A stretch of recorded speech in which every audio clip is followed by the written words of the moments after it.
Hi all, welcome to another Chess24 Banter Blitz. So it's 11:30 AM UK time. Before we start, let's have a look at the voucher code you might be interested in. So there's a 15% off premium voucher code here, Kingscrusher, if you want to become a premium member, and you can challenge me, and even Magnus Carlsen plays a lot frequently on Chess24, who part owns Chess24, so fantastic site to be part of. So 15% off with this voucher code Kingscrusher, so I hope you check that out. Okay, let's go on to the challenges now, challenges screen, and look at the first challenge today. Pick off Kaz is the first challenge today. Okay, so hi Kaz. Okay, I'll play the English opening. I think it gets a reasonably good start position quite often, the English opening. I hope audio and visual is okay. Let me know if otherwise. I'll go for a quick e5 here. So I didn't play d4, so that gives me maybe space advantage already. I'm not sure if black's undermining that heavily on d4 right now. I have got pressure on d5, so with that pressure on d5, okay, maybe actually c5 is interesting, a sort of bind. I wouldn't normally like to play c5, but I think this might be an exception. I can actually prepare b4 against b6, just trying to get that space bind. I think I had this book called 500 Master Games of Chess, which they often did play c5, maybe sometimes inappropriately. I'm just hoping if it can't be undermined that quickly, I can support it with b4 here. So maybe b4, maybe. So a5, a3, I moved that rook so that's possible, otherwise I'll be losing the rook on a1. I can answer a5 now with a3, so it's a bit of a risk. Okay, so okay, I could lose e5 there if I take and then check. There's knight f7, so I'm going to take with the b pawn, which does activate the rook. So trying to keep that binds on the position.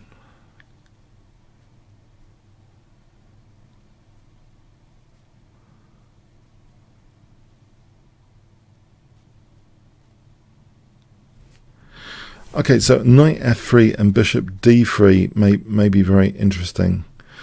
Queen h4 is a clear danger. If I'm not careful, I could lose, for example, d4 if the queen wasn't protecting d4. So I do want to play knight f3. That gives me a comfort. Queen h4 is ruled out a bit. Bishop d3 looks a little bit dangerous. Okay, bishop d2. Okay, to protect the knight. I think this is a useful bind. I'm threatening. Okay, rook b3, where's the queen going there? Doesn't that run into knight takes d5 here?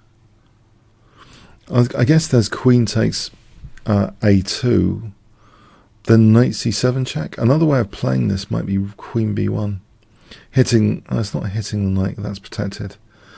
Okay, I still think that's dangerous though. Knight takes d5 looks dangerous. I'll go for that, I think. Oh yeah, if queen takes a2, I think just knight. Oh, knight c7 check. Thanks, Kaz. Okay, yeah, I think maybe allowing c5 wasn't the best. 3 minute with 2 second increments.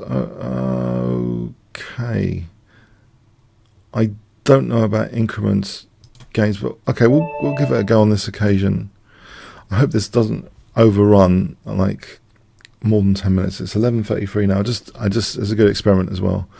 So the usual allocation, if it was a 5-minute game, 10 minutes. Let's see if 11:33, if it overruns too much, then I'll be a bit concerned about next time for an increment game.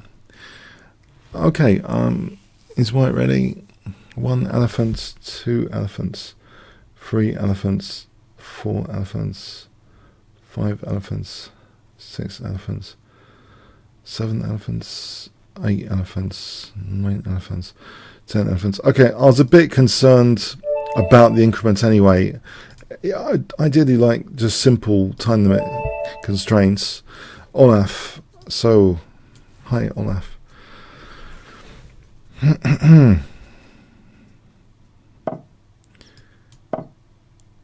Okay.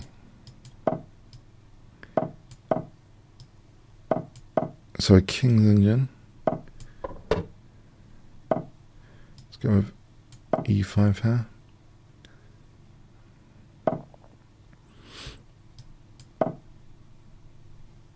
Is white going to close? Okay, I like that somewhat when it closes. Maybe this is appropriate because I'm wondering if knight f4 can sometimes be... Well, I think you're supposed to do this against the bayonet attack because bayonet has a weakness of the last move, the c3 and the diagonal generally. I think this looks like a natural thing against the bayonet attack to try and open up this bishop, hitting that up. There, maybe an f5 quickly here, try and drum up some activity of the pieces, counterplay generally. The king's still in the center as well, so these two pawn moves are giving me also a target, but the king's still in the center, so that should be a red signal here, I think.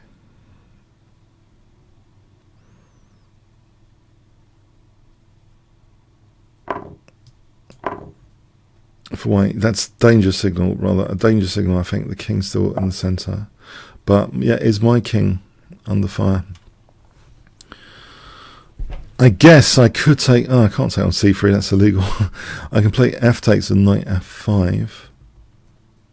I think I will do that. It sort of undoubles the pawns.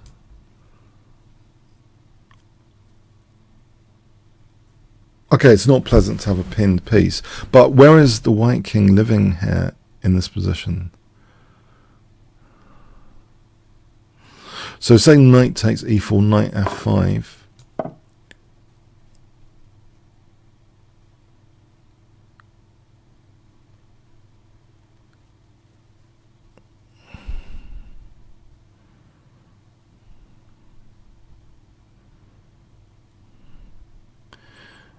King h8 for knight h4 maybe. That would undermine d4 control a bit. King h8 unpins anyway. It seems like a move I'd probably want to play. King h8.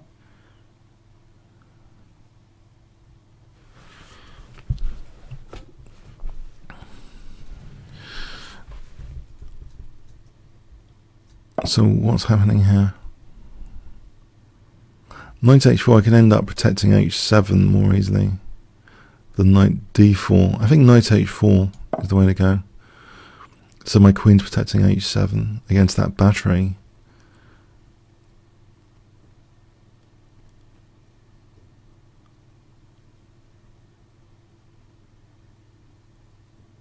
I wonder though, my king's a little bit exposed. Okay, so okay, queen takes.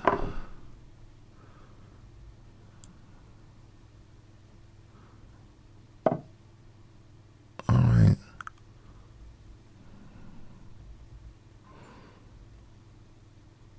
I think I can take on h3 here. Rook h1, check. There's queen f2 on king d2. Anyway, and rook h1 I just take here anyway. I think I'm going to take on h3. Just to get this other rook in. Mainly to get the other rook in. It covers an escape square. King d1, there might be bishop g4 check anyway. The king can't surely be in the center here. It doesn't seem that comfortable. There's also a forcing move to factor in bishop c3 at some point. That might be dangerous. But check. Okay, I'm covering an escape square as well. I think this is the key one. Rook e8. If I play that check now, well, I've got a chance.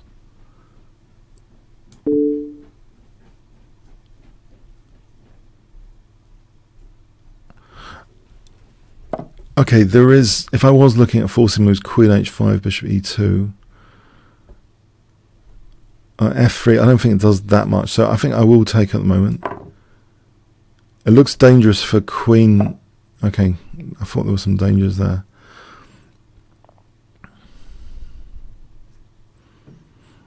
f3 looks as though Okay, to stop rook h1 anyway, because that bishop is porting rook h1.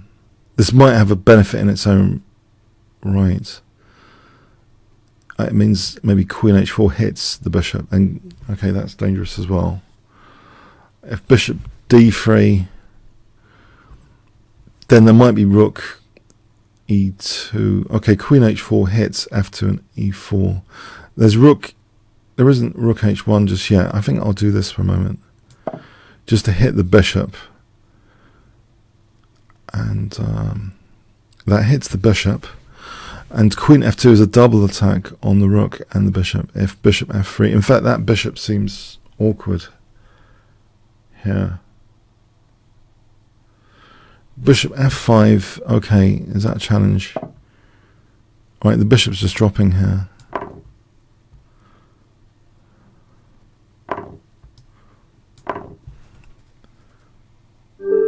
Alright, thanks for the game, Olaf. Yeah, I think the king in the centre was too dangerous there. Okay, fork and skewer.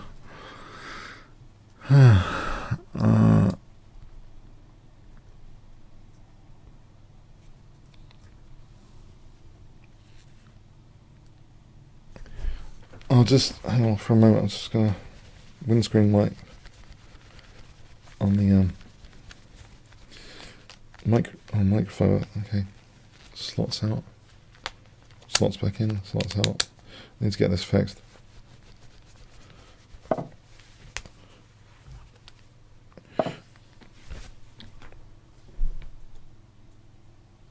Now, often people play f takes as a mistake as a queen h4. Okay, he hasn't done that.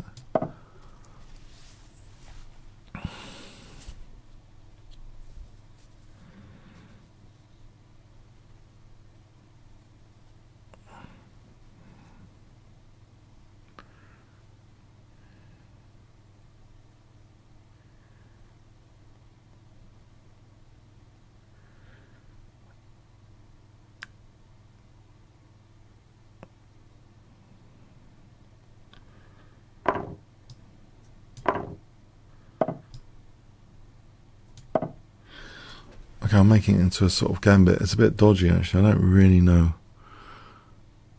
if this is any good. I'm just wondering.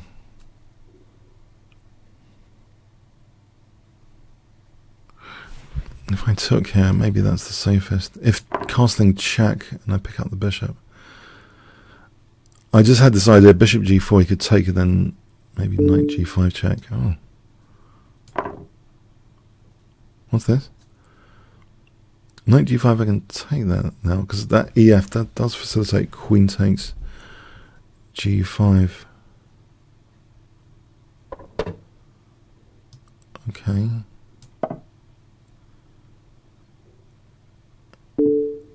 Queen takes g5.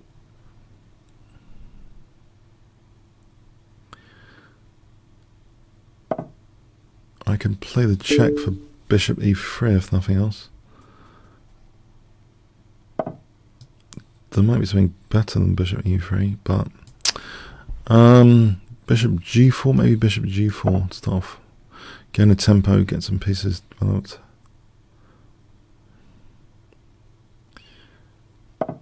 And another one.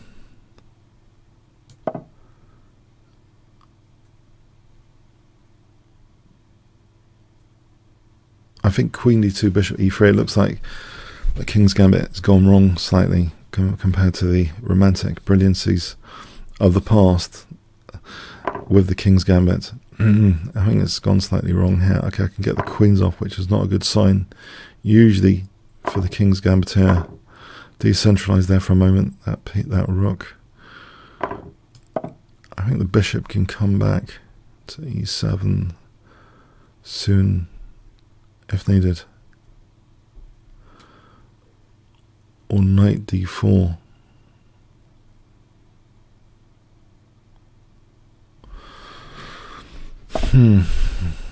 Or I can just take that, in fact, couldn't I? There's a check here. I can unpin with king g6. On rook f2, there's rook e1 checkmate there. So king g6 unpins. I think usefully king g6.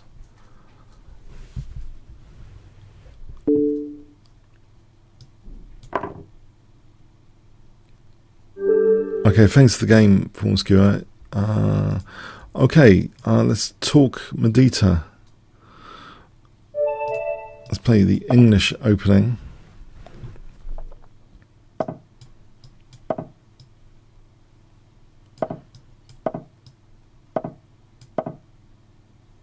So I'm looking at b7 here. Okay, d4 might be good here.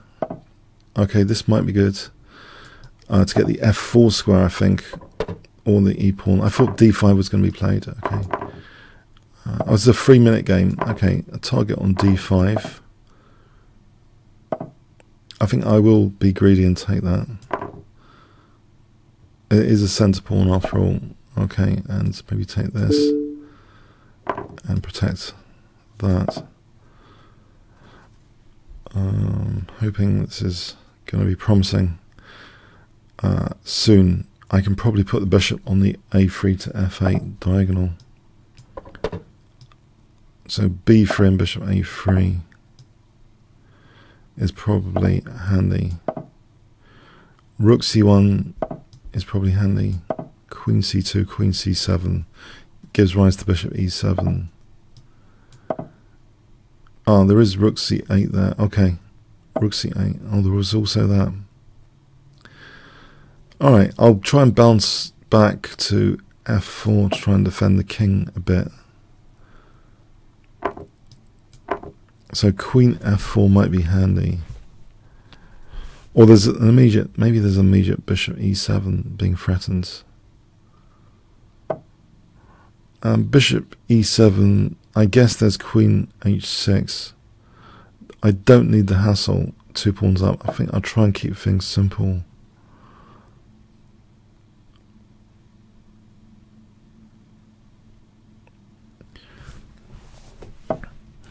Okay, can I drive this knight back?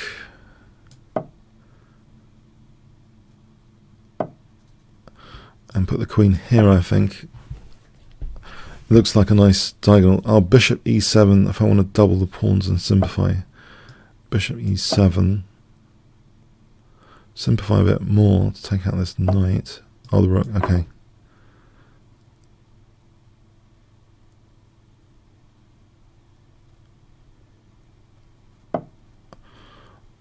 Okay, I think I want to take out that knight.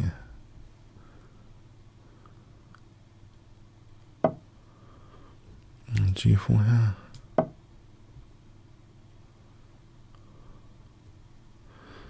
Probably bishop takes h4 coming up.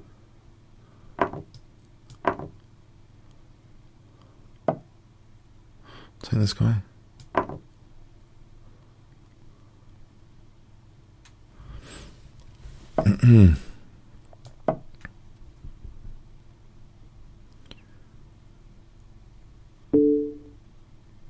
Okay, so king g1.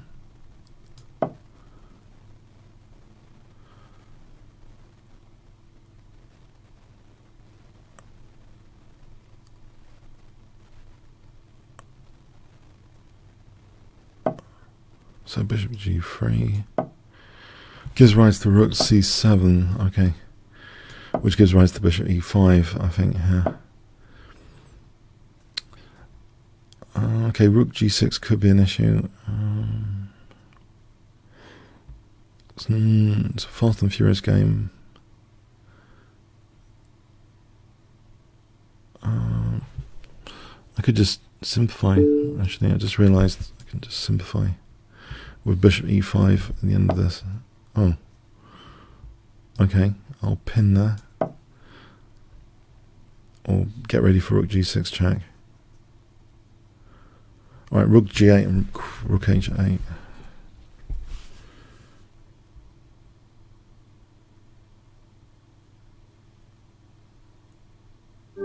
Alright, face the game, talk Medita. Right, okay, the mechanic. I'll still play the English opening.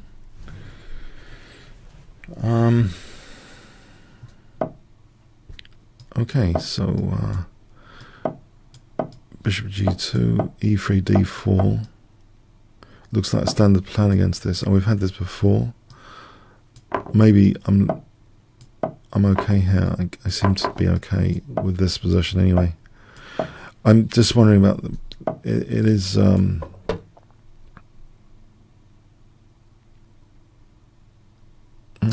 or f4. I think d4 here.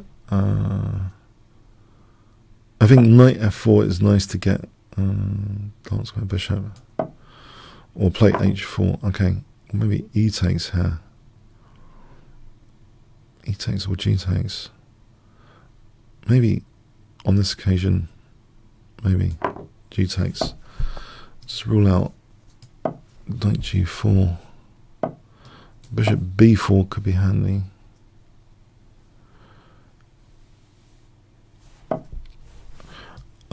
Queen e1 could be handy for bishop a5, or to provoke b6. Then there's rook c6. I think queen e1, trying to be delicately probing the dark squares. This bishop without a counterpart. That neural network Stoffles has been emphasizing bishops without the counterpart in extreme ways, like taking out outside pawns to create outside pass pawns. So this bishop without the counterpart, basically all the dark squares around the board could be potentially celebrated, but definitely a5 is one to tempt a4. Okay, b4 is covered here. It doesn't really matter at the moment. But taking out this does give me pass pawn potential later. How strong is the attack from black with the knight on d5? Put the bishop back. Okay, fg, I'll be undoubling my pawns. Queen g5, f4, ef, rook f3 gives me rook g3. So I'll be protecting e3 and having rook g3 there with the queen on e1. But I don't want to overload the queen. I want to retract this bishop to d2. Then on g5 be able to take, and then f3, and that bishop also holds e3 anyway. That kind of French defense bishop is adding a bit of solidity to this pawn structure. Okay, so I'll bring it back so it's not a liability in its own right. I don't want to overload the queen.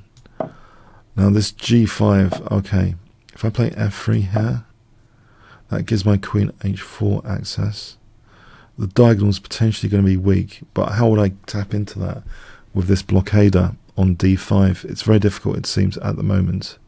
Unless the bishop wriggles like that later, it's by h4. Or an exchange sack or something. Not sure about that. For the moment, I'll just undouble the pawns. Queen g3. Okay, I'm ready with f5 maybe. g5, f5. Not to have my lines open against my king. I think rook f2, rook cg1. Rook f2, knight h5. Could be the pain. Queen h2 though. Queen h2 keeps an eye centrally on e5. If later f5 and queen e5. I think queen h2 is a bit of a Nimzovician overprotection, exaggeration. If I keep an eye on e5, that's a nice central point. So knight h5, queen h2, play rook f1, f5 and queen e5 later. But this bishop, again, it's not that great at the moment. Maybe it has d6 to e5 later. If I have my queen on h2, bishop b4, f5, bishop d6 to e5, I could be targeting that diagonal. If the bishop was on e5, that would be amazing. So I think here, knight h5, queen h2. So idea, bishop b4, queen moves somewhere. f5, bishop d6, bishop e5. Like I can keep the queen protected here by the king if I want to get in this f5. Is there another way to use this bishop? I'm not sure. I think bishop b4 is probably the way to go for f5. The queen's come off.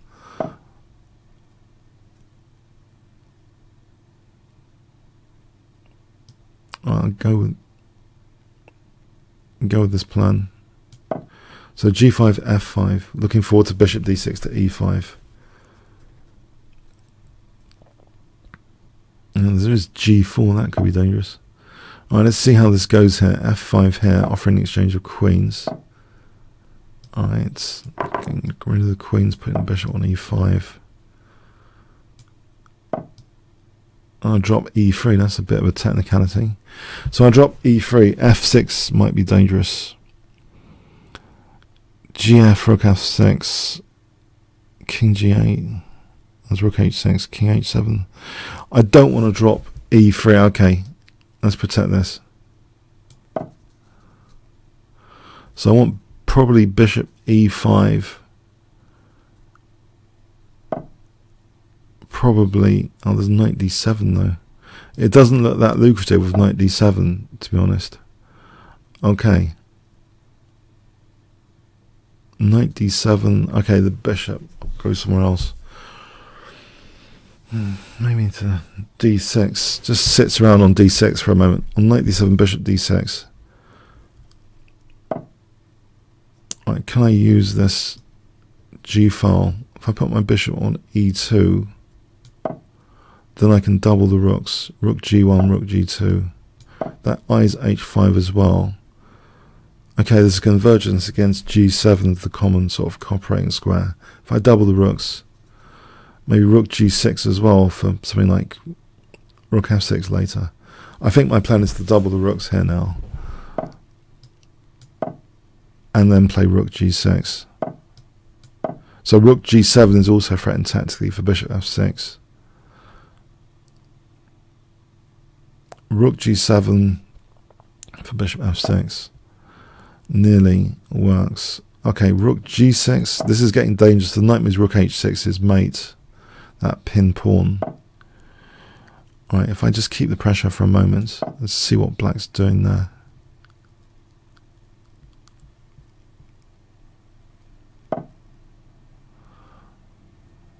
Okay, and again another waiting move. This gives me bishop c4. It's a weakness of the last move. It's neglected. Avoid looking at the arrows. Just look at the weakness of the last move, which is it's not guarding c4. So it's an open invite there for c4. That's a disaster. Taking on bishop f6 is a disaster. Okay, thanks for the game there, mechanic. Okay, Chapper has got a decent rating. Thank you, Chapper.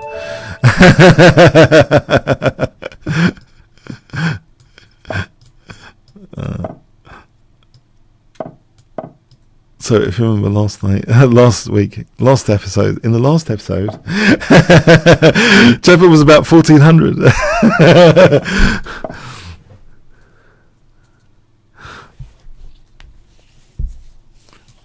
Playing a trick on me to demotivate me for the game, spending my time on the clock wondering what's happened to his rating. Okay, here we go.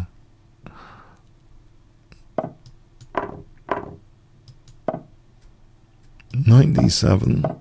It looks like something I've seen before. I think there's been there was a Stockfish versus Alpha Zero game which was spectacular. It was something like a form pawn and a piece sack later. It was wonderful. I'll try and recreate that.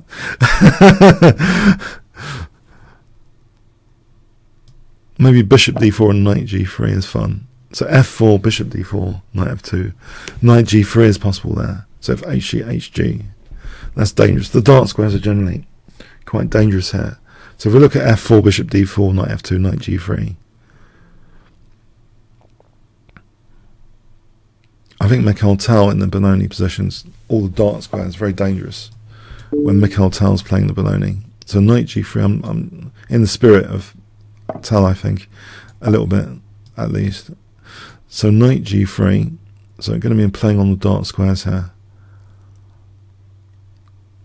Maybe king g7, rook h8 is a bit, Kasparov's used this idea a lot in the King's Engine. King going to g7, try and use the h file. So king g7, rook h8.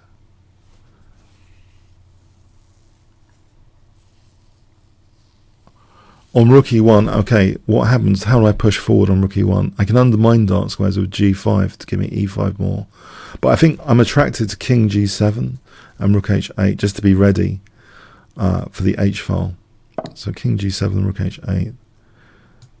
Because at some point, oh, maybe the king's having difficulty moving here. At some point it's going to be... okay, so rook h1.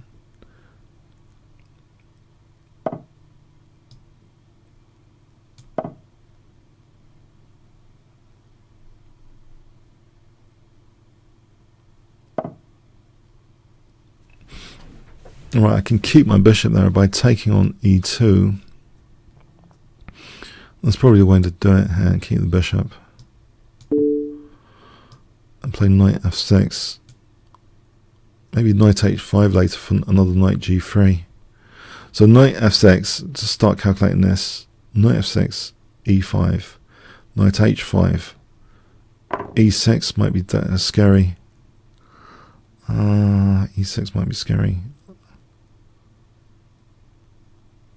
I think I need the other rook on the e file. I wonder, queen f6, there's knight g4. c4 might be a better idea. There's always bishop d4 coming up as well. This might be it's not that great. Okay. b6, knight b6, looking at moves now, knight f6. I think I'll go with knight f6. I have a suspicion e5 might not be that strong. For example, if e6, queen f6. No, it does look strong. Okay, whatever. Queen b6, is that annoying? Queen b6.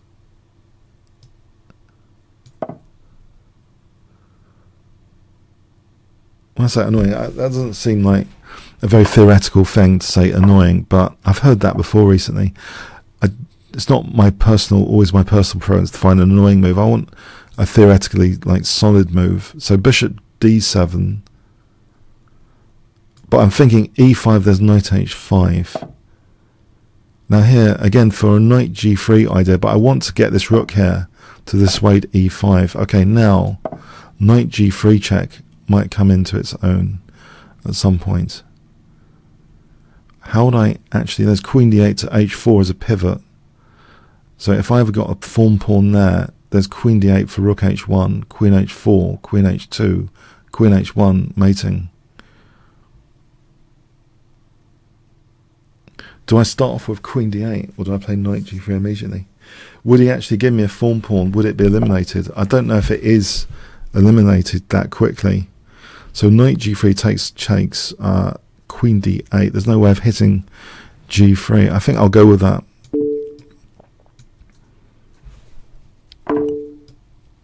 So threatening rook h1. Queen h4, queen h2, queen h1. e6, rook h1, queen h4, queen h2, queen h1. There's no queen e3 here. There's no knight f2. Well, there is a knight f2. That could be a good try. Oh, there is an escape for the king. Okay, bishop f5. Does that help? Or taking out this for bishop b5 to just that escape exit. If I take out... Oh, that's interesting with tempo, bishop f5. I think they're both interesting. I don't know about bishop f5 being good. There is an exit.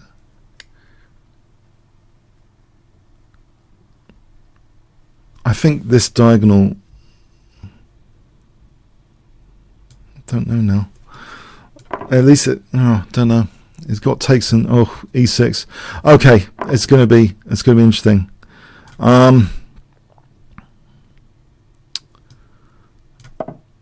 E6 f6. I just want to get onto this diagonal. King f1, bishop b5, king e2. Okay, there's queen f... No, there isn't queen f4. Is there rook takes e5 there? There's a pin in two places. Okay. I'll get in my bishop b5. There's king e2. Maybe g5.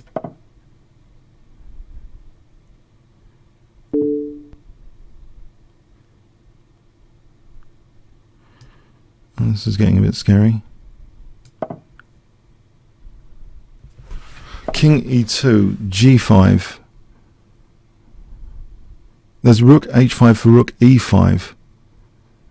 If king d2, I could try... I think that might be a bit too much. Maybe g5.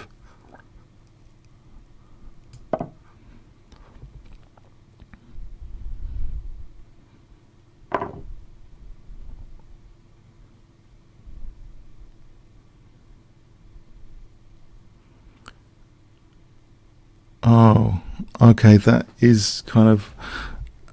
it looks pretty bad for me. Okay, I think I messed up there. Uh-oh. Yeah, that looks severely messed up. That looks really messed up. Oh, blimey. That's so messed up.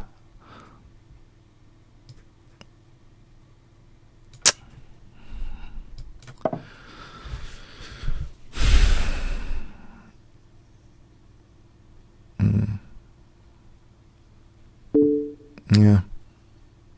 Yeah. I've messed that up. I think I might have had a decent position earlier, but it's gone.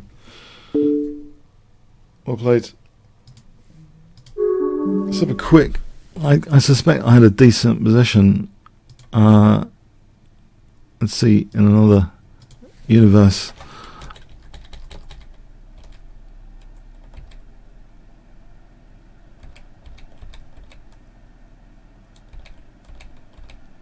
This position that I thought was dangerous. Rook h2. Blimey. D takes e5. I would never even thought. No, hang on. It's changed its mind there. I think is it changing its mind? What's the idea anyway?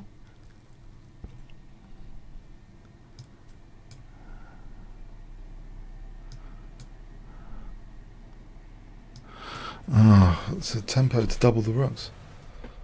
Oh, that should be quality anyway. Okay, a lot going on there. Well played. I didn't see... Yeah, D takes to double the rooks is an interesting one. Okay, very interesting. It was a bit speculative, I think, in retrospect, of course. But yeah, to double the rooks is a priority.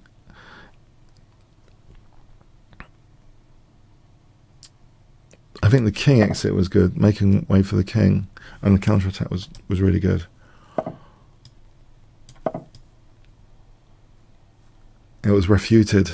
Ah, it was refuted.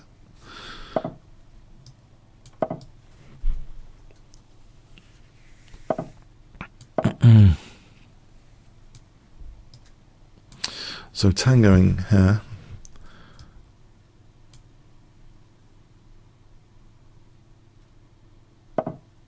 This gives me some dark square play. This kind of Alekhine defense with the knight going from the queen side to the king side instead of the king side to the queen side. You could look at it like that. So in the Alekhine defense, you get light square weaknesses provoked. Here it's dark square weaknesses. I generally provoke the dark square weaknesses with this tango.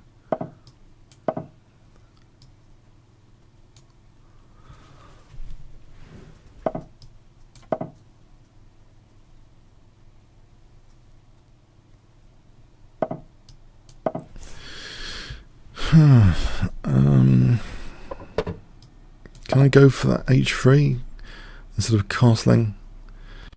Be pretty routine, but queen c8 is more specific here.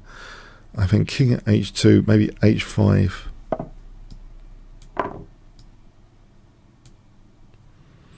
This is my favourite playground actually recently with the black pieces. So it all started, this friend of mine, Paul Georgiou, introduced me to this opening. I kept wondering why I kept losing with white, because it seemed good to push d5 and stuff, gaining space, but it was at a dark square concessions. And I think Paul also, in King's Indian style positions, was provoking with knight g4, knight h6 in other sort of positions to sort of tempt dark square weaknesses. I think it's almost in the spirit of the Alekhine defense, but just for the dark squares instead of the the light squares. So h6 and was it h5 and knight g4 maybe? Maybe that's even better. Or knight f4 and h6. h6 or h5? That's the question. h6 or h5? Or knight f4. What do I actually want to do with this position? I probably want to play knight f4, h6 and bishop h3. So if taking that sort of mating net stuff. Yeah, I think I'm aiming for bishop h3 again, but with a knight on f4. So knight f4, h6. Knight goes back, bishop h3. I think that's the plan.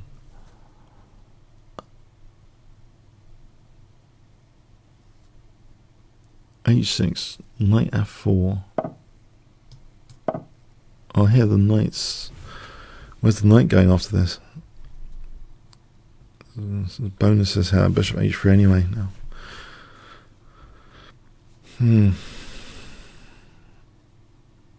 I don't think people are that equipped for the tango. It feels a bit naughty to go outside of main opening theory, but I think what I'm seeing in like the Magnus Carlsen bullet games I've been checking out, he does use a lot of, to make them also spicier and more fun, he does use a lot of very unusual openings, which I think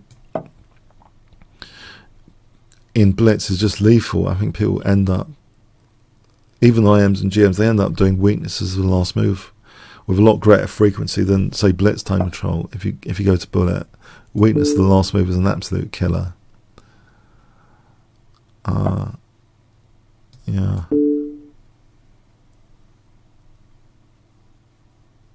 But he combines that with these very, very unusual openings. I know it's the fast of the time control. Okay, thanks, Cobra. So let's see. The next challenge. Goggin Paul.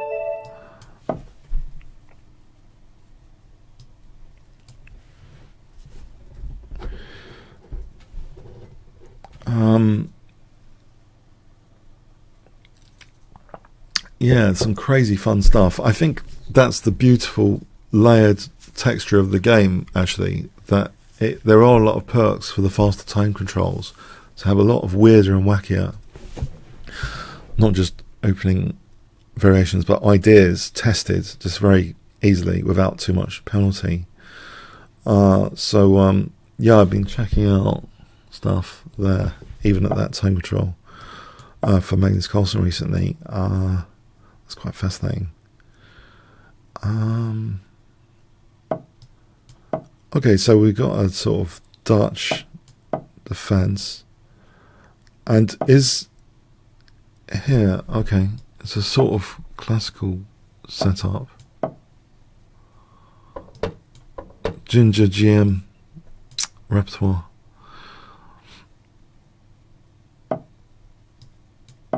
Simon Williams gave me a shout out. He does excellent coverage of Gibraltar every year, and he's a Dutch classical enthusiast. He's beaten the likes of Korchnoi as well when Korchnoi was around, and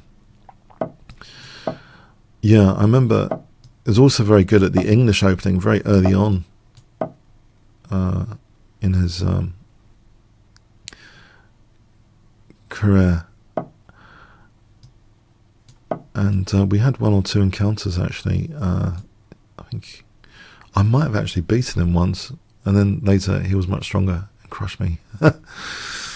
But when he was a little junior, when Ginger GM was a little junior. So I'm veering off the subjects today. Yeah, okay, forget it. Okay. Anyway, if you want the Dutch classical, though, he's got, I think, good stuff on that. DVD and stuff. Okay, so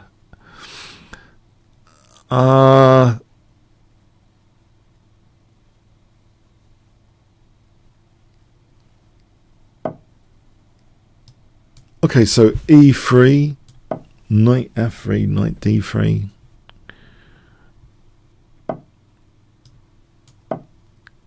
Maybe, I wonder if, I don't know.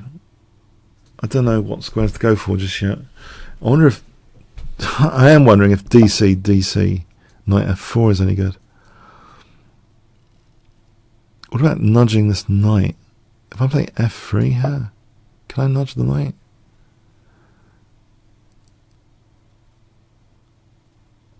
The problem with E4, isn't he just going to play CD?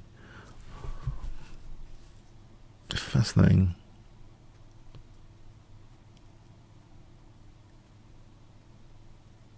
I don't know.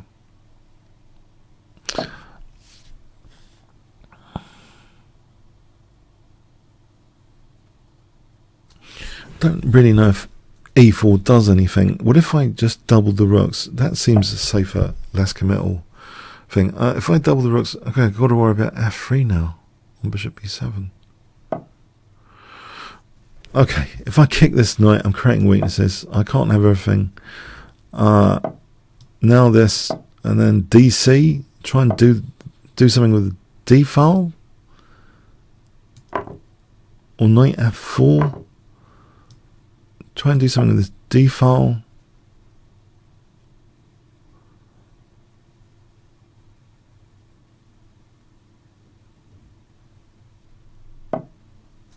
That's a concession, though, isn't it? If I create a battery, let him to take, so I occupy that diagonal. If I can let to take as a mistake, if I can prompt to take as a mistake, generally. Okay, so go into here. Keep an outpost on that key square. Try and restrict the knight. Maybe f4, try and restrict that knight. Okay, the bishop's shut in with e4. The bishop might have prospects later. Bishop h3, king h2, g4 later even. I'll have to worry about h4 there. I think f4 looks positional in some sense to restrict the knight. I think I'll do that, even though it's a self-shut-in of the bishop after e4. I do stretch the diagonal out here for the queen. So e4,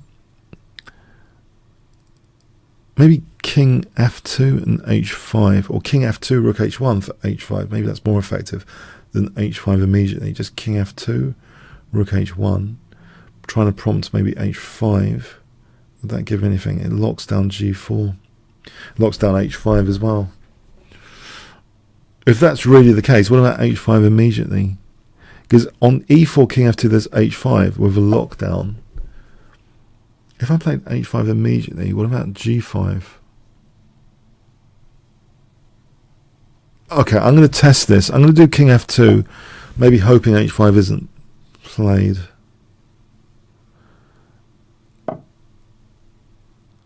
The thing is, h5, there's g5. It's not that easy. There's g5 on h5.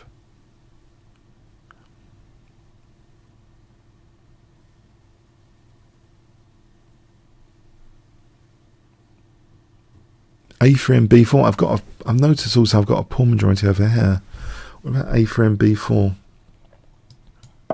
We'll put pressure on c5 anyway. So okay, this b4 plan might have something to go. Okay, a lockdown over there, but I've got this pass pawn potential over here.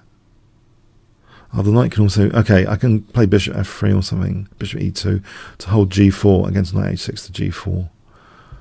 I'm immediately threatening b takes though, surely. Okay, I might be threatening c5. That's fragmented.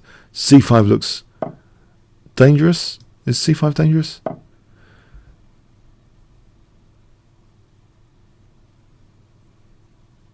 Knight h5. Okay, bishop f3, e4. Well, I could take the queen on e4. That's pinned. Okay. Knight h6, bishop f3. Just in case. c6 might be lucrative. I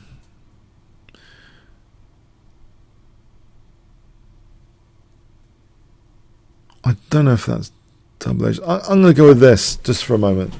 Just against this plan in advance, like Petrosian extinguishing plans in advance. I'm just concerned c6 is a bit committal here. What if I trebled on the d file? Rook d3, there's e4, and this is a tactic there. Okay, I'll go with rook d2, maybe get the Alekhine's gun, which I don't know if that really does anything. I don't want to get mated here. My king's around e3. I meant d1. That was I meant to go to d1, but anyway, all right. Let's get the king on a slightly safer spot. Well, there's f takes here anyway for rook e5.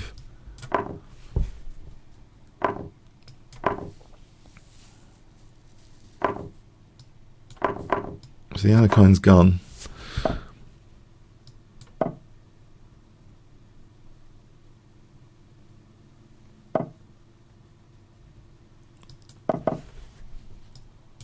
Thanks for the game, Goggin, Paul. Oh yeah, it was interesting. Kramnik student. Okay, so Kramnik student. Let's try E4. And what happens? Smith Morra is accepted. Whoa, that's a bit committal for a blitz game. Accepting the Smith Morra, the dangerous Smith Morra gambit. Oh, this is the pro. This is the so-called pro thing. Is that knight GE7? I think white doesn't have to be that committal here to enjoy the position. Knight b5 screams out. That pin, I think, is just winning a material, isn't it?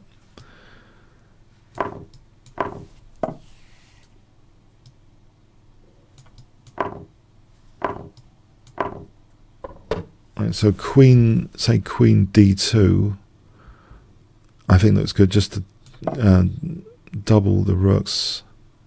Okay, I'm taking away a5 if that's important. Double the rooks, everything. This idea that everything's protecting each other, no loose pieces around, otherwise you're asking for trouble. Security in the wider sense of the position is something Nimzovich raved about. Like,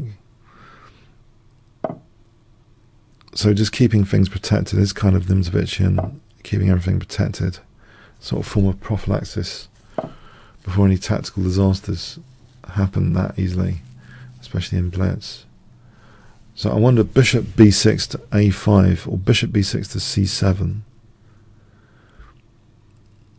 or just keep the c5 with queen c2 and see what's happening there. I don't want to give up b5 actually. I'll do this, does not give b5 for a moment. It also keeps a3 a bit more protected. Knight e5, is that a big deal?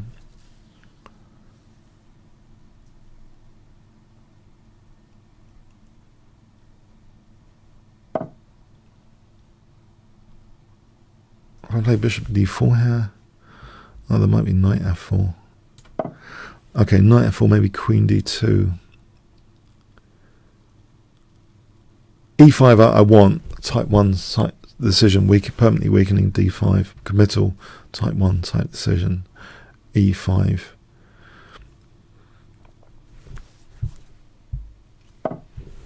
Right, I'm hoping queen d2 doesn't fall victim to something horrible.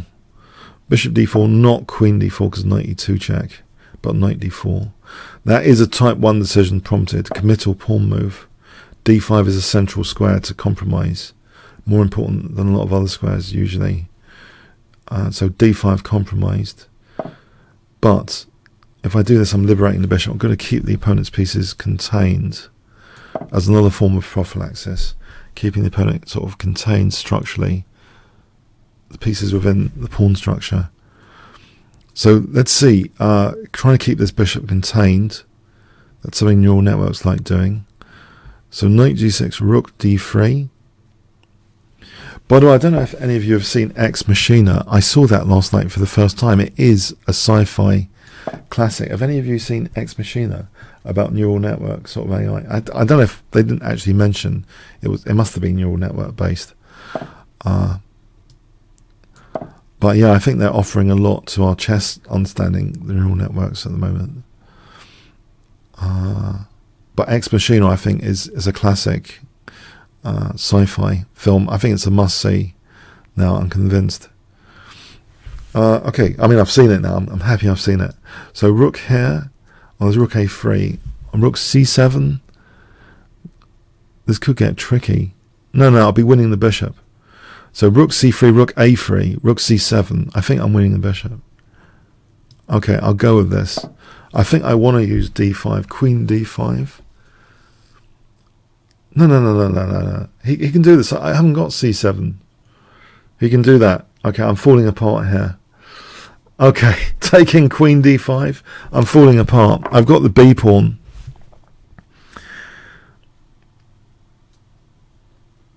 Rook b6, there's queen a8.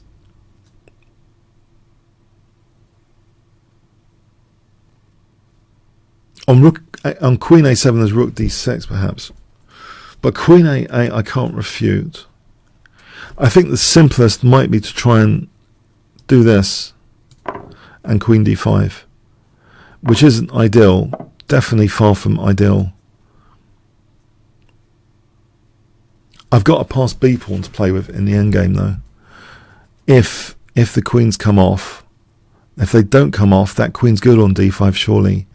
If the queens do come off, is my d5 weak? Knight c7, rook a7 though, pins. Oh, knight d5 protects e7. b5, b6 is probably a little bit dangerous, even if I lose d5.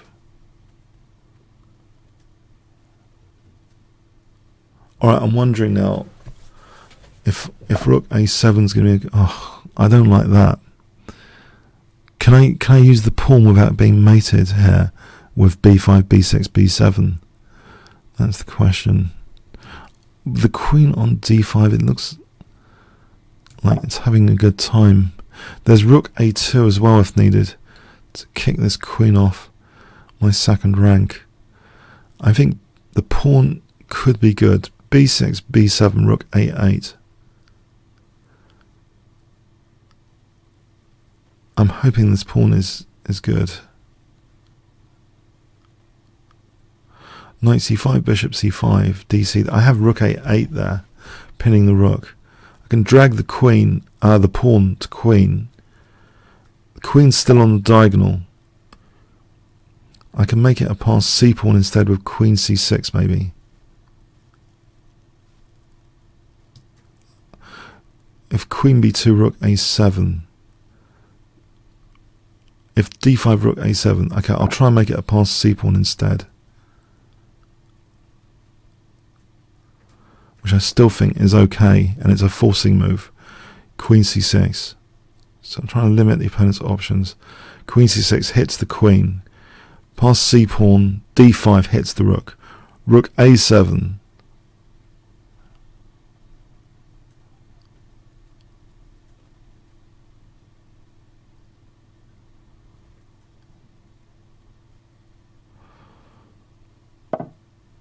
Alright, there is queen c7, queen e7 as well here, which is bishop and knight for rook, and there's still b6 at the end of it. So I think I'll go for that. That's clarity, isn't it?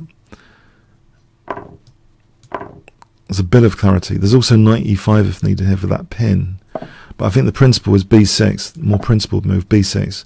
Pass pawns to be pushed, principle. Queen c7, b7 is on e4. I can drag the pawn forward more with queen c7. Doesn't matter about e4. b7, queen c8.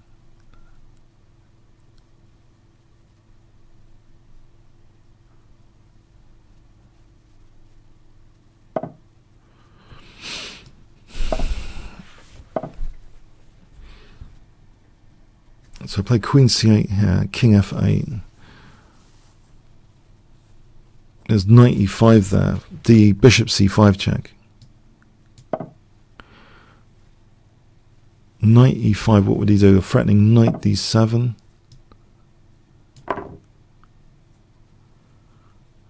Check all checks principle. Check all forcing moves, high priority. Knight e5, forcing move. Just try and calculate this as stuff as high priority. Knight d7. Well, I can take and then b8 queening here. There is a queen e4 check. I don't want a perpetual check scenario. That's one thing I don't want. I think knight d7, okay. King e7. Let's just quickly look. Is there perpetual checks? If there's a queen there, it's not. There's no check on a queen. I don't think it's a perpetual check scenario. Famous last words. Okay. Okay, thanks for the game, Kremlin student.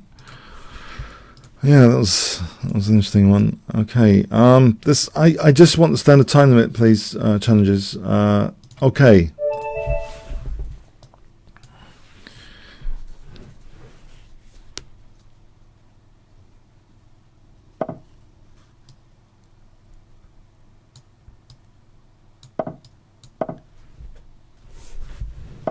Okay, so bishop g7 and d6.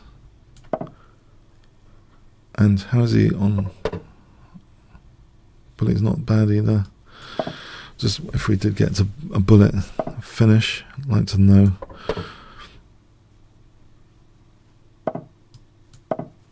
If I take in a knight e7, I get f6 for a moment. I mean, taking a knight e7, I'm trying to get a favourable king's engine transposition style position.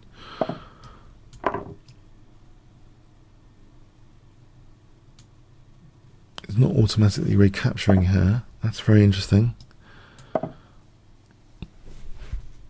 This is a person that is a perfectionist, not auto recapturing, looking for all opportunities on every move. Which, as you should.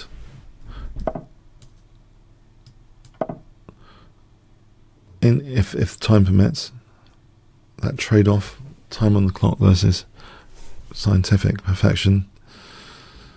Okay, so queen e8 f7, or bishop going to f7. This d5 looks like an Achilles heel in white's position, a slight downside Achilles heel. It's quicker to say downside than Achilles heel. I was watching a fascinating IT conference from 1970. Kay, the founder of object-oriented thing, and he was saying the Japanese have the most important words shorter, like ma, because with object-oriented programming, he's been apologizing ever since for the concept, and it's more important to have the ma. The stuff in between is more important than the objects themselves, and apparently he's been apologizing ever since. But they've done the opposite of 1984. They've actually made the shorter words apparently more important. So in 1984, Georgia 1984, it's like the vocabulary was restricted. So Japanese thinking, they've actually made the important words shorter, and it's the ma, which is the whole downfall of the object-oriented like marketing of it as a noun rather than the actions on it. I thought that was fascinating. I'm going through a lot of go-to conferences at the moment, but this idea that first of all, you know, if you want priority words, make them shorter, more convenient to use, like ma. So yeah, if I'm saying downsides rather than Achilles heel, or just negatives, just anything, if you can like shorten the word, because as a chess player, you're trying to look for the negatives quite often to capitalize on the negatives. So how can you like simplify that task? Do you like trying to simplify your vocabulary first? But I think I like downsides as a comfortable word in my own thinking right now. So I didn't in the past, but at the moment I'm comfortable with that. So okay, but Achilles heel just sprung to mind just then. I just realised I don't want to like be thinking, oh, in this relation, Achilles heel. It's too long. It's too long. So anyway, Queen h4 for Queen g3 is interesting. Okay. Okay, what's going on here? I take out that bishop. I would have the bishop without the counterpart. Maybe g5 could do some carnage to the dark squares there. Knight e3 and g5. If I'm celebrating the dark squares, well, I'm going to be. I think g5 comes into it here.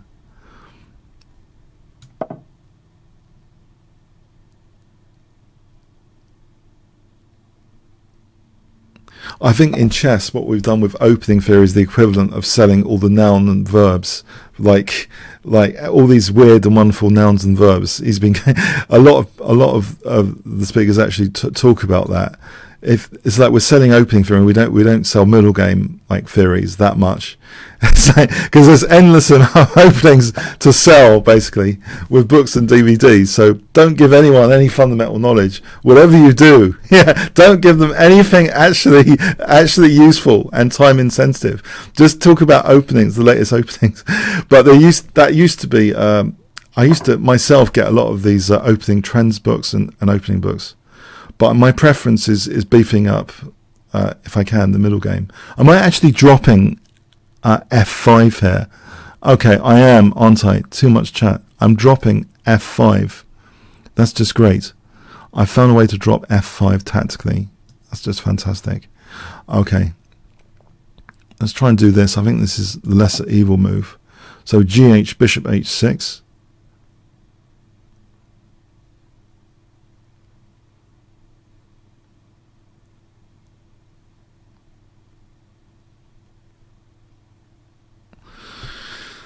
So what's the mar of this position? What's the important interactions of this position?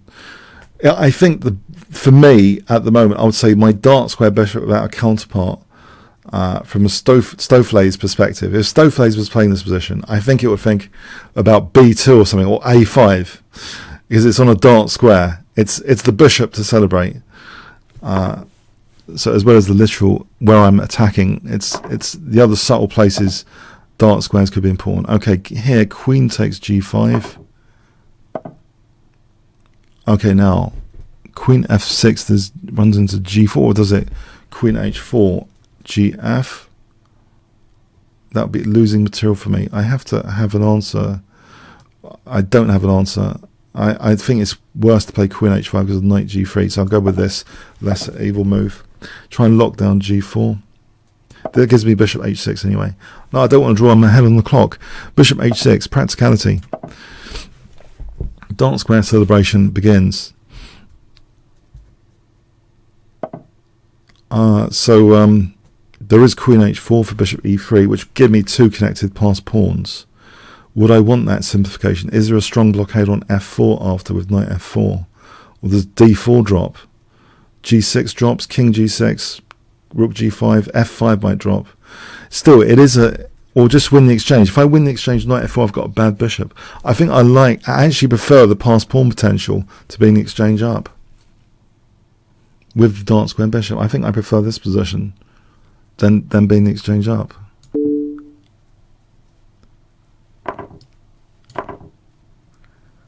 Because I've still got the liberating dark square bishop. Okay, let's protect H5.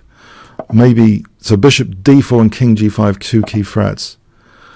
Okay, if I take and D5 cements his bishop, I like that position, cementing the bishop. It gives me Rook E8, two connected passed pawns, blunted bishop. Okay, there's still two connected passed pawns. Although I'm doing my best to lose all my pawns. There's King G5 and there's Rook E8. Alright, there's King G5 and F4. I can get these two connected passed pawns running. King G5, F4, E3, Bishop E4 later. This looks like huge potential. E3. Okay, I can do that, protect A6. Let's get behind that one. So E3 and Bishop E4. Right, that is a bit of a pain. Let's stop that one. Run away. Criminal, as Nimzovich would say. So E3 for E2. Well, there's this one to protect. Right, let's protect that for a moment. Let's go back here.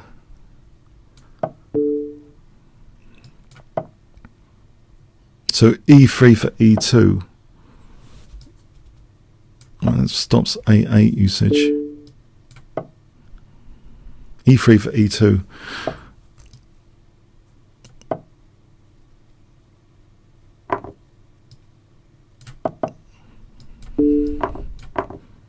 There's F3 now.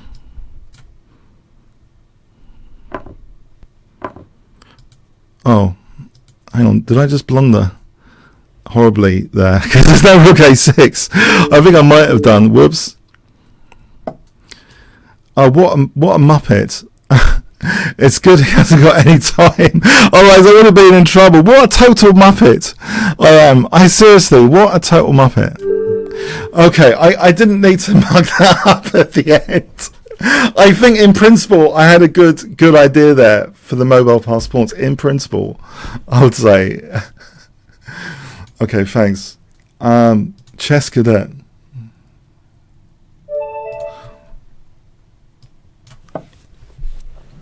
Hi there, Chess Cadet.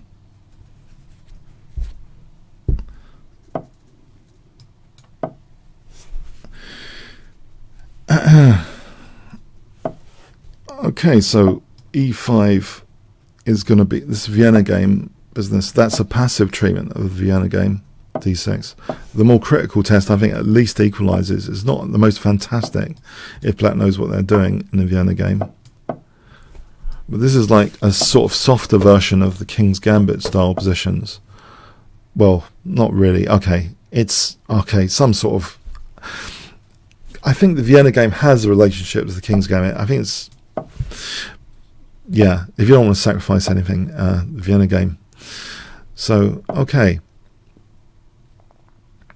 This knight d5 and f6 looks tempting. Will I just take off here?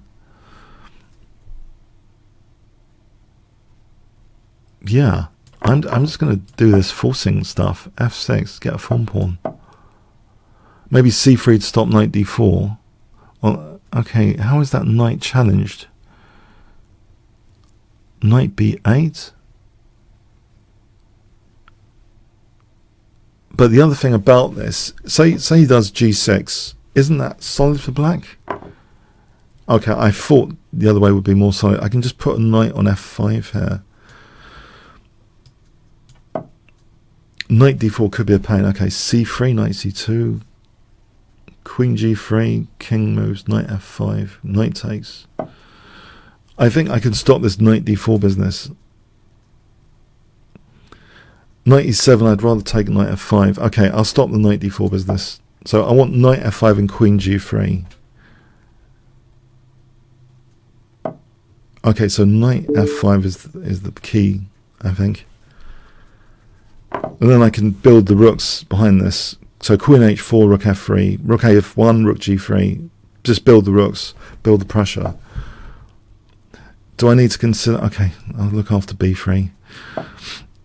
Just in case that leads to an outside pass pawn later, tying down all my pieces.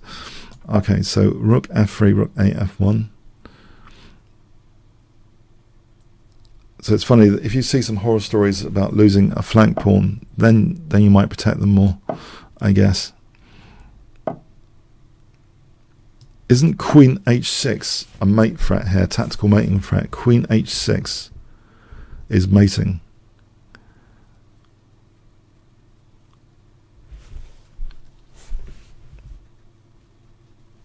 Bishop f8, queen h6, bishop takes, rook takes is checkmate.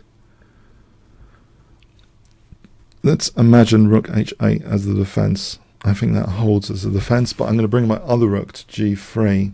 So it won't hold under that circumstance because the rook will be covering the escape square g8. So let's say rook h8, rook f1, rook f3, rook g3, queen h6. Bishop h6, rook h6 is mate.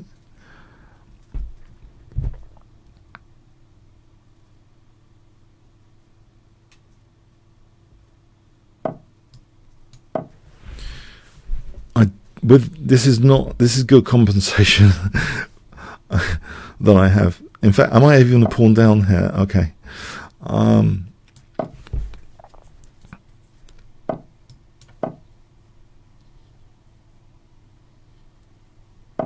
think there's rook g7, queen h6.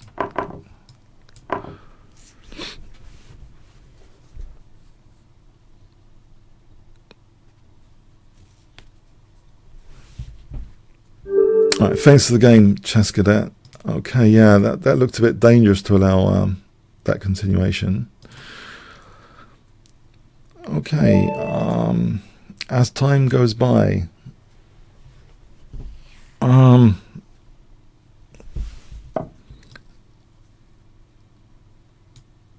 so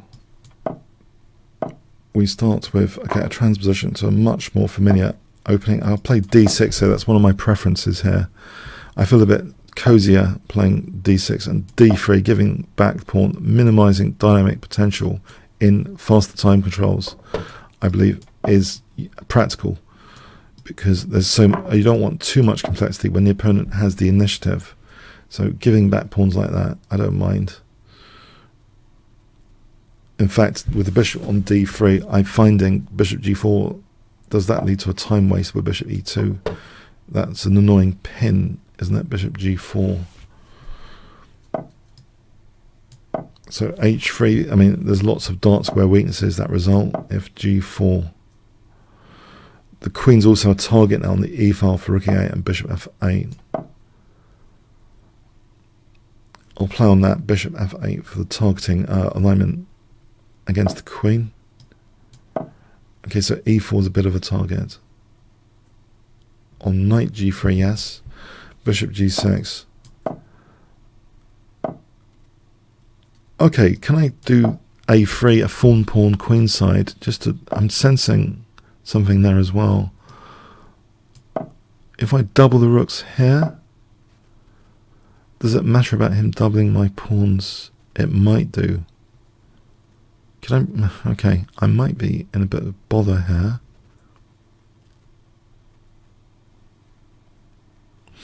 I don't want to spend too long on it. I'll let him double my pawns.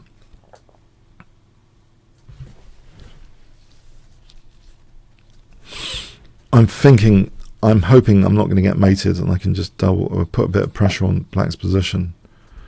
Alright, e5, yeah, I'm running into e5 potentially. This nice pin, I think he's playing nicely at the moment. Very nice. Unfortunately for me. I'm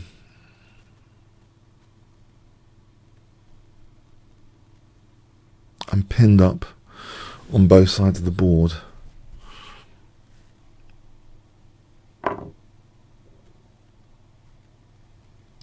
I'm hoping this bishop's going to be handy now.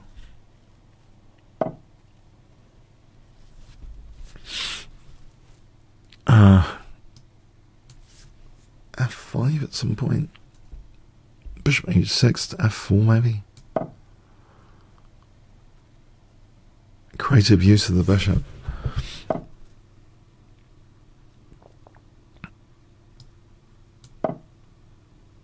Trying to guard this f5 square. No, it looks being done over at the moment.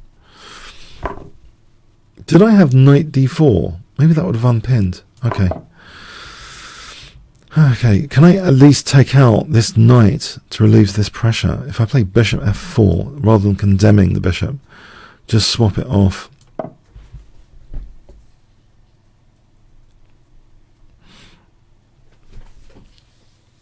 We've seen in games of neural networks, when they give up bishop a certain colour, it's the other colour, which is often interesting after. I'm going to do that here. Oh, tactically though, bishop f5, rook f5. Imagine there's queen g4 check.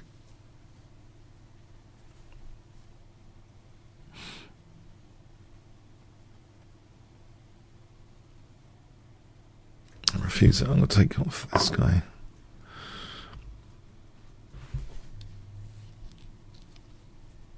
Maybe there's bishop e4 here. And 2 rooks for the queen. Okay, f5. What about f5 then? f4.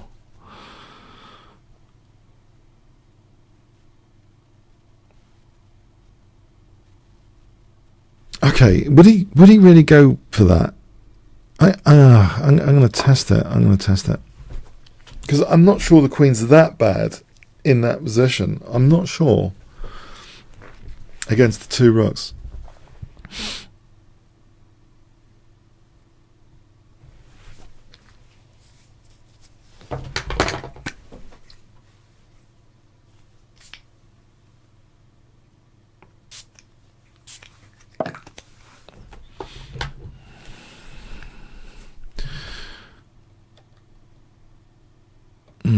Queen f5, that seems to hit the knight, protect f6.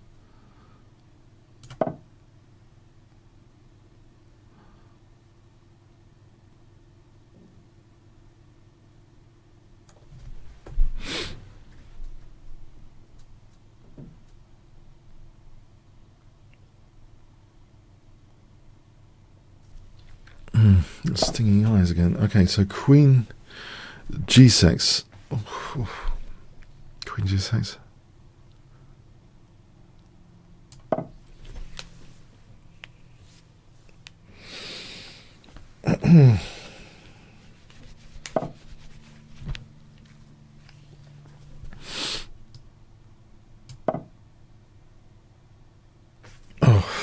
I'm glad there's only a few minutes. Oh, I don't know what I've been doing on the computer recently. I didn't think I was doing that much on the computer recently. Okay.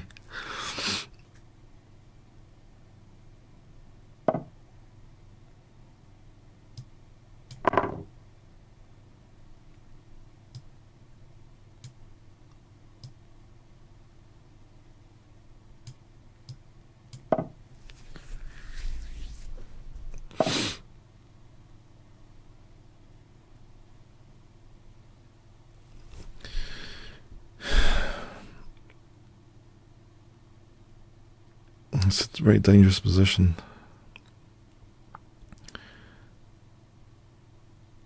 Try and nudge the queen.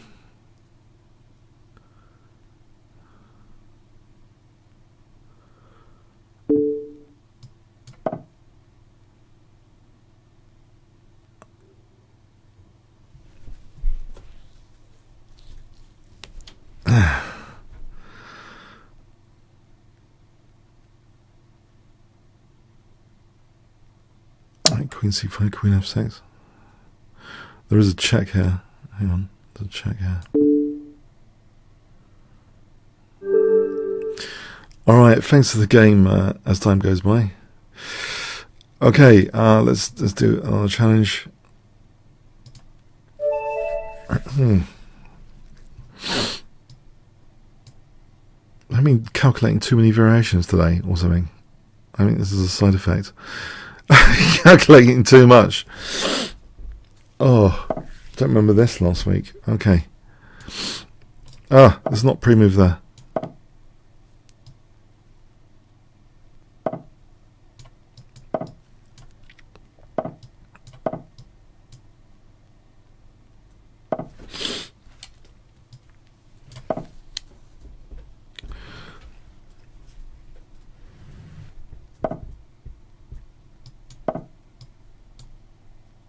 G5 and knight e4. This looks pretty, I don't know, sharp stuff. I'm weakening lots of squares, trying to get something tactical going. Maybe I think I've seen this kind of thing before. Rook g8 and bishop c3.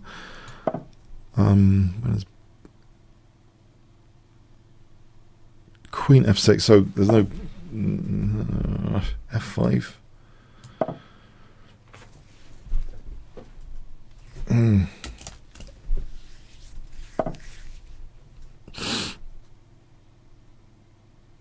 I can take it on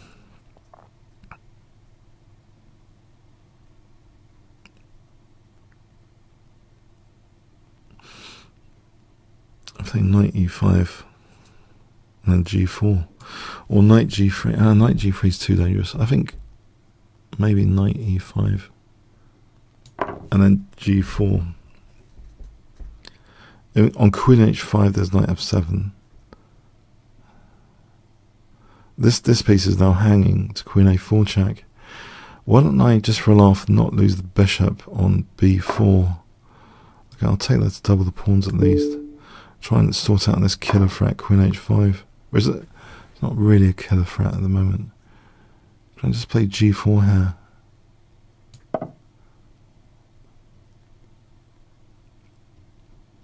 c6, queen h4. Queen h4 and okay.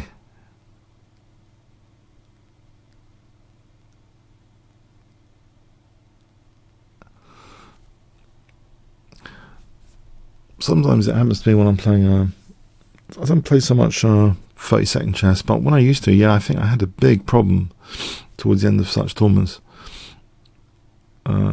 I think just maybe it's not blinking or something. So I don't really personally recommend 30-second chess at the moment as a great form of chess, physically at least. It might be entertainment-wise if you can handle it, but for me, yeah, okay, not so much at the moment. Although occasionally, yeah. C6, queen g5. Try and blink. C6 or queen g5. And do I want to weaken dark squares to save the pawn? Yes, probably. Probably, I don't know, actually. b6 gives me bishop a6. Maybe that's something. b6 for bishop a6. I want to suppress that rook. This is getting too dangerous. I think I'd rather give up a pawn than have to face that rook. It's opposite coloured bishops. I think I'd rather do that to reduce my opponent's dynamic potential.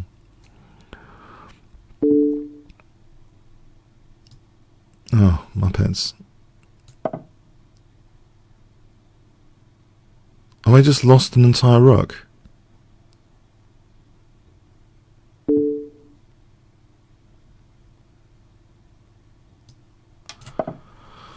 Great. I've just lost an entire rook there. I didn't think it was that dangerous to lose an entire rook. Clearly, I was wrong. Okay, great.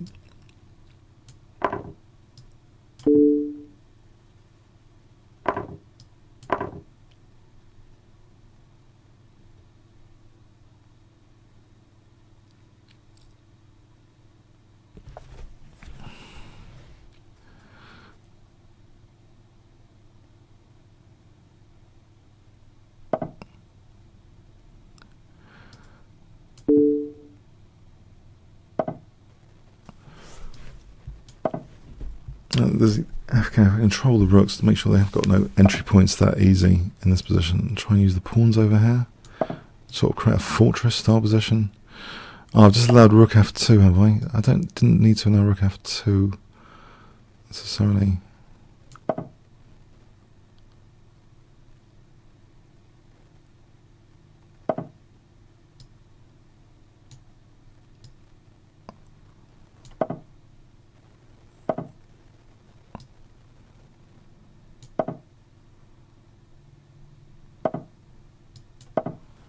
Okay, it's a bit of a, I think, fortressy hope of the fortress for a moment. Although a4 is going to be a pain, isn't it? Is it? Or is it going to give me a past the a pawn, a4? If he took, I get past a pawn. Try and create a fortress over there. a4 is under much greater effect there. I'll try and fortressize this position. Okay. How would I do that even? I'm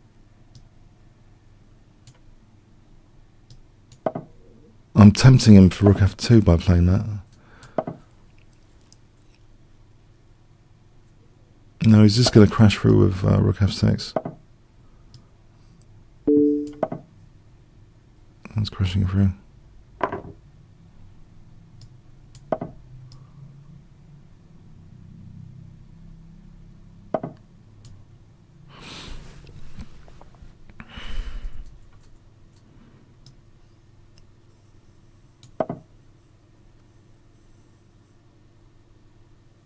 There's rook d6 winning another pawn. If he wanted. Okay. He doesn't want to take that. There's rook d6 all the time winning another pawn though. Okay. It gives me hope he's not seeing absolutely everything. Okay. If I get the king in there, rook f3, rook h3, that's pretty ambitious. How do I keep that hope alive? Here?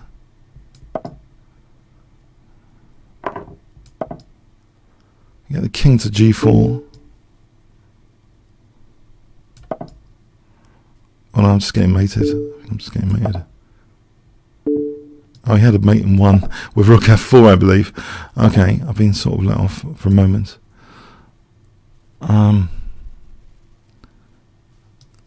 I play rook c3?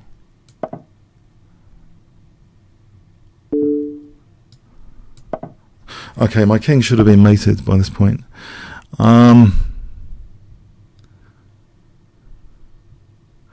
If I take out that pawn, it is a 2-to-1 pawn majority against 3 extra pieces.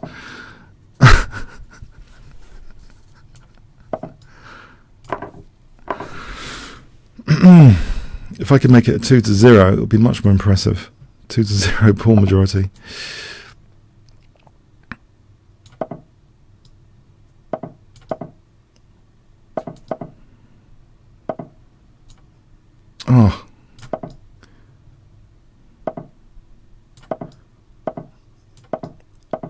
Yes, I think that's over, unless I can arrange self-stalemate position.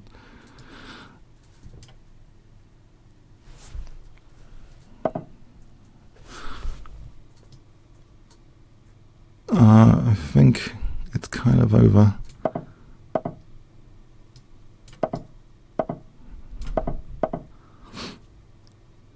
Yes. Is there a stalemate?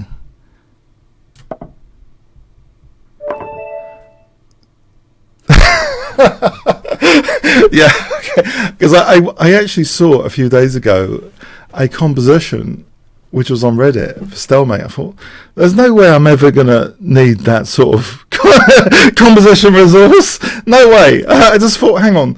So we master checkmate, but we don't master the art of taking away all our moves. It is actually a useful skill as this game show, not to lose so many hundreds of rating points. Okay, on that note, okay.